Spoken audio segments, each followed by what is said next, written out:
Today, let's talk about some of the major changes coming with version 2025.1. Some of these changes include the database migration from Oracle to PostgreSQL, updating from Java 8 to Java 21, moving to WebLaunch, implementing containers, and switching from Web Portal to TMS Web.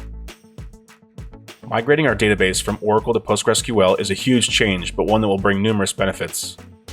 This database migration implements a more modern, improved technology that is easier to manage and maintain. As we move away from using Oracle, we ask that all customers start using WebLaunch to start the TMS desktop instead of JavaStart. WebLaunch itself offers helpful new features like system monitoring, easy log exports to share with the customer care team, and more. WebLaunch is needed to use Java 21, which is required for Mint version 2025.1. Upgrading from Java 8 to 21 will give you improved system performance and new security updates. Implementing containers will change the way Mint environments are run.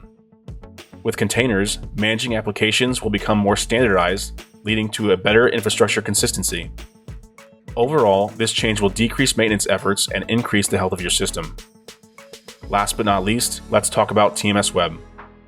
As you might have seen from our social media and release notes, we've been working on replacing the web portal with a new end-user portal. TMS Web includes all the major features you can find in the web portal and more. While TMS Web has the same features, we've completely redesigned the look and feel to be more user-friendly. By switching to TMS Web, you can cut down on the time spent grading, checking your schedule, executing reports, and viewing notifications. As an easy-to-use application, your end users can start working within TMS Web with minimal training.